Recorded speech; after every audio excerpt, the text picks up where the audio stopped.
आप सभी को जय मसीह की। आज परमेश्वर के वचन में आप सभी का स्वागत है। परमेश्वर पिता आज अपने वचनों के द्वारा आप सबको बहुत ऐसे आशीष को दे। पिता परमेश्वर आज अपने वचनों के द्वारा आपसे बोले और बातचीत करे। आज हम लोग धूर्तता के बारे में कुछ बातों को सीखेंगे और आप सोचेंगे ये धूर्तता के बारे में हमें क्यों सिखाया जा रहा है। कई बार लोग संसार में सोचते हैं हम धूर्तता के साथ हम बहुत धनों को कमा ले, बहुत आशीषों को कमा ले, हम बहुत भलाइयों को कर ले, लेकिन वो अपने जीवन में सिर्फ नुकसान को देखते हैं। जो धोखा दिया तो बहुत ही धोखे को खाया, ये मनुष्य कभी नहीं समझ पाता, इस कारण वो धोखे को देता है। और परमेश्वर का वचन उत्पत्ति 3 अध्याय में इस प्रकार से कहता है, यहोवा परमेश्वर ने जितने भी बनेले पशु बनाए उन सब में सर्प धूर्त था और उसने स्त्री से क्या कहा, झूठ बोला, उसको बहलाया, उसको फुसलाया और उसको परमेश्वर की आज्ञा को तुड़वाया। ये काम कौन कर रहा था? ये शैतान किया उसके जीवन में, क्योंकि वो धूर्त था। आज बहुत सारे लोग आपकी जिंदगियों में आएंगे जो धूर्त के जैसा होंगे और वो धोखे को देंगे और सोचेंगे मैं धोखे से सारा आनंद को प्राप्त कर लूं, मैं धोखे देकर किसी की जिंदगियों को बिगाड़ूं। और ऐसे बहुत सारे लोग धोखे खा करके बैठे और रो रहे हैं। परंतु मैं आज आपको परमेश्वर के वचन के द्वारा बताना चाहती हूँ, धोखे से पाया हुआ धन, धोखे से पाई हुई स्त्री, धोखे से पाया हुआ जीवन कभी भी आपके जीवन में आशीषों को नहीं लेकर आएगा। और ये आज परमेश्वर अपने वचन के द्वारा बताना चाहता है। याकूब सोचता था मैं धोखे से पहलौठे के अधिकार को ले लूंगा और उसने लिया। उसने धोखे से आशीर्वाद को लेना चाहा और उसने लिया। और उसका पिता इस प्रकार से कहता है अपने बेटे एसौ से, जो हमको मिलता है उत्पत्ति 27:35 में, उसने कहा तेरा भाई तो धूर्तता के साथ आया, भेष बदल करके आया, तुम्हारा रूप लेकर आया और मुझसे आशीर्वाद को ले लिया और तेरे आशीर्वाद को लेकर चला गया। उसने कहा क्या उसका नाम याकूब यथार्थ नहीं रखा गया? उसने मुझे 2 बार अड़ंगा मारा है, मेरे पहलौठे का अधिकार तो ले लिया, अब देख उसने तो मेरा आशीर्वाद भी ले लिया। क्या ये आशीर्वाद उसके जीवन में आशीषों को लेकर आया? हम उसके जिंदगियों से आज मनन को करेंगे, जो धोखे से लिया हुआ चीज था उसके जीवन में कितनी आशीषों को लेकर आया, कितनी भलाइयों को लेकर आया। आप इस बात को आगे चल करके आप देखेंगे।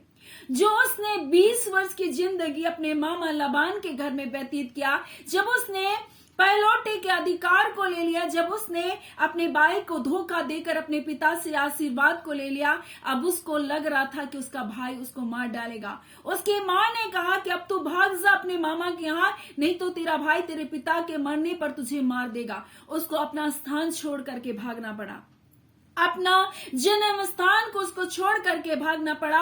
और जब अपने मामा लबान के यहाँ पर गया, इस प्रकार से परमेश्वर का वचन हमसे कहता है कि जब वो अपने मामा लबान के यहाँ गया तो वहां पर भी उसको धोखा मिला। वो पसंद करता था राहेल को, लेकिन उसको धोखे से उसको उसके मामा की बड़ी बेटी लिया के साथ विवाह कर दिया। उसको विवाह में धोखा मिलने लगा। वैसे जब मनुष्य किसी को धोखा देता है तो ये मान के चलिए, जो आप धोखा को देते हैं तो आप अपने जीवन में धोखे और धोखे को ही देखेंगे। आप आशीषों को नहीं देखेंगे, आप सिर्फ धोखे को देखेंगे। और याकूब को परमेश्वर सिखा रहा था, जो तू धोखे को दे करके सब कुछ प्राप्त करना चाह रहा था, वो धोखा तेरे जीवन में धोखा को लेकर आएगा। क्योंकि मनुष्य जो कुछ बोता है वही वो काटता है। अगर आप प्रेम को बोने वाले हैं तो निश्चय प्रेम को काटेंगे। अगर आप माफ करने वाले हैं तो निश्चय परमेश्वर आपके जीवन में क्षमा को लेकर आएगा। लेकिन अगर धोखा करते हैं, बेईमानी करते हैं, छल करते हैं, तो आपके साथ भी यही कुछ होगा। और यहाँ इस प्रकार से कहता है, भोर को मालूम हुआ यह तो लिया है, इसलिए उसने लाबान से कहा तूने मेरे साथ क्या किया? मैं तेरे साथ रहकर तेरी सेवा की और तेरे तो क्या राहेल के लिए नहीं किया? फिर तूने मुझसे क्यों छल किया? एक छल करने वाला व्यक्ति, एक धोखा देने वाला व्यक्ति दूसरों से कह रहा है कि तूने मुझसे क्यों छल किया। उसने ये नहीं जाना कि उसने जो छल किया उसी का प्रतिफल उसको छल के रूप में मिल रहा है। इतना ही नहीं हुआ, परंतु आगे चल करके जब वो 7 वर्ष और वो राहेल के लिए परिश्रम करता, जब राहेल के साथ उसका विवाह होता है, उसमें उसको शांति नहीं रहती। क्योंकि परमेश्वर देखता है कि लिया अप्रिय गिनी गई, तब परमेश्वर ने लिया की कोख को खोलता है परंतु राहेल की कोख को बंद करता है। और ऐसे में परिवार में लड़ाइयां और झगड़े होना प्रारंभ होता है। जिस विवाह के लिए, जिस प्रेम के लिए, जिस संतुष्टि के लिए उसने इतना परिश्रम किया, अब वो सब कुछ व्यर्थ लग रहा है, क्योंकि उसको विवाह में कोई शांति नहीं। क्योंकि यहाँ राहेल इस प्रकार से उससे कहती है, जो 30 अध्याय में मिलता है, तब जब राहेल ने देखा याकूब के लिए मुझसे कोई संतान नहीं होती, तब वो अपनी बहन से डाह करने लगी। और जिस परिवार में डाह है, ईर्ष्या है, उस परिवार में शांति और प्रेम नहीं रह सकता। और याकूब ऐसी स्थिति में अपने जीवन को जी रहा है। इस 14 वर्ष के परिश्रम करने के बावजूद परिवार में कोई शांति नहीं है।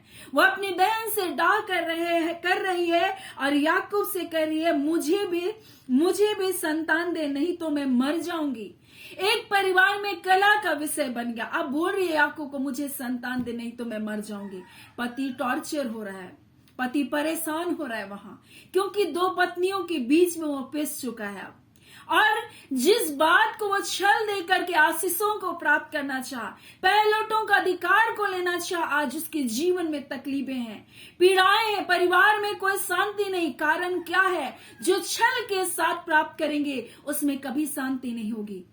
और आगे चलकर इस प्रकार से याकूब कहता है, याकूब ने राहेल से क्रोधित होकर कहा, क्या मैं परमेश्वर हूं कि तेरी कोख को उसी ने बंद करके रखा? मैं कुछ भी नहीं कर सकता, मैं परमेश्वर नहीं हूं, मैं तुम्हारी कोख को नहीं खोल सकता। वो परमेश्वर है जिसने तुम्हारी कोख को क्या करके रखा? बंद करके रखा।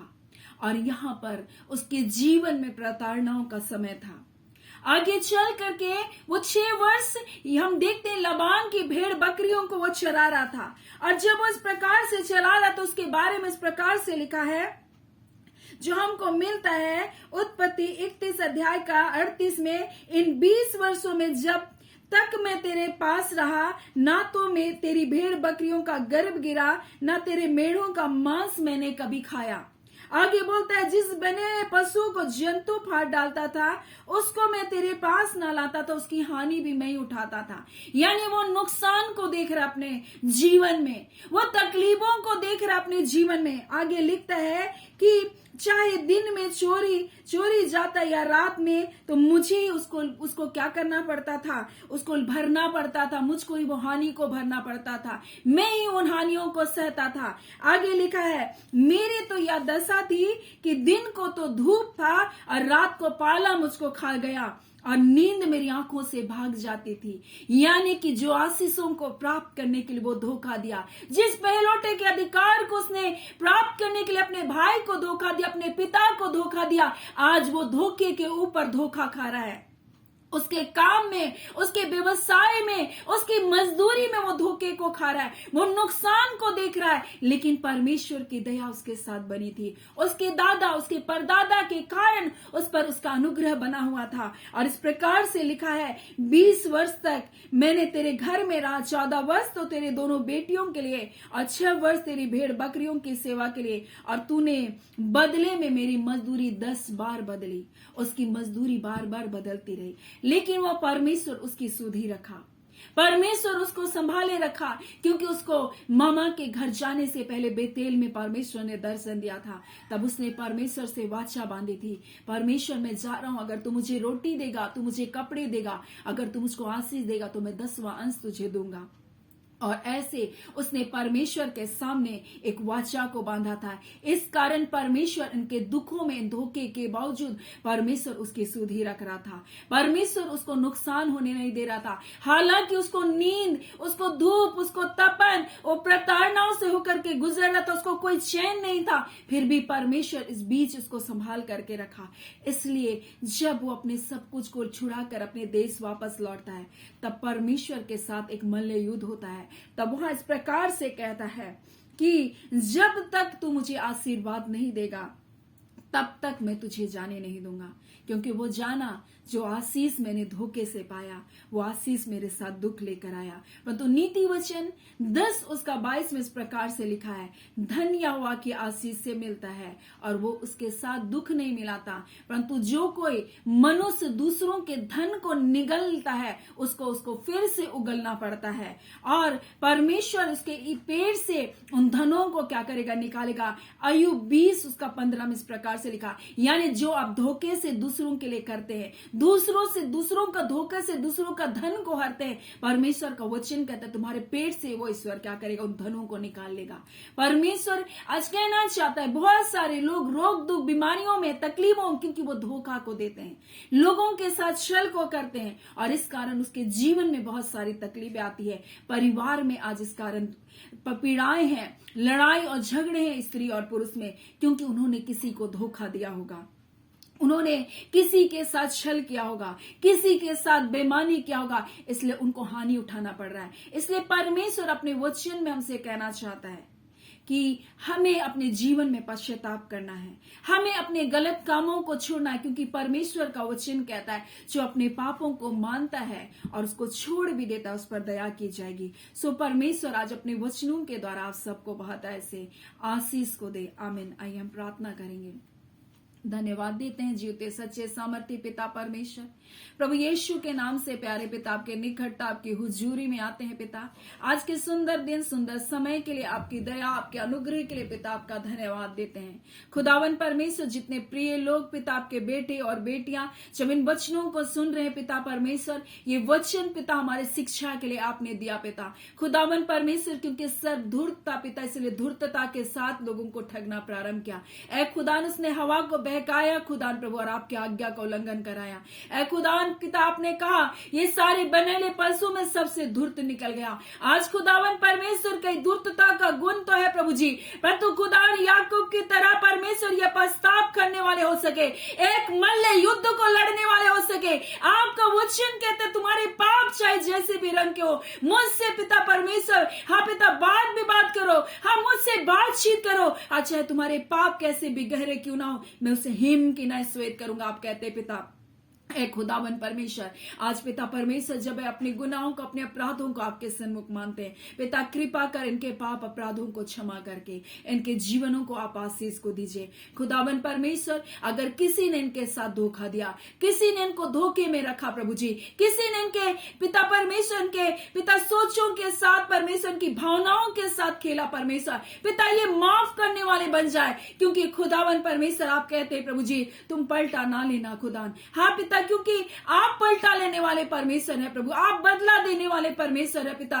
कई बार प्रभु जी लोग कहते हैं उसने मेरे साथ ऐसा किया, मैं भी उनके साथ ऐसा करूंगा। नहीं पिता, आप क्षमा करना सिखाए प्रभु, ये क्षमा करने वाले बन जाए। प्यारे पिता परमेश्वर, आज जो लोग दुखों में पीड़ाओं में होकर जा रहे पिता, उनके हृदय को शांति दीजिए। जो धोखे से होकर गुजर रहे प्रभु जी, उनके जीवन में अपने शांति को दीजिए। इन हालातों इन परिस्थितियों से निकल बाहर होने के लिए अनुग्रह प्रदान कीजिए। प्यारे पिता, जितने रोग दुख बीमारी में यीशु के नाम से वो चंगे किए जाए, बीमारियों के बंधन टूटे, दुष्टात्माओं के बंधन टूटे यीशु के नाम से। इसी घड़ी उनके घरों से, उनकी जिंदगियों से उन दुष्टात्माओं के बंधनों को तोड़ते हैं प्रभु जी। हर नेगेटिविटी की आत्माओं के बंधनों को तोड़ते हैं यीशु के नाम से। खुदावन इनके कार्य पर, इनकी जिंदगियों पर आपकी आशीष आने पाए। खुदावन परमेश्वर, जय छुटकारा यीशु के नाम से आने के लिए पिता आपका धन्यवाद देते हैं। प्रार्थना यीशु के नाम से मांगते हैं, दया सुने अनुग्रह से ग्रहण कर लीजिएगा।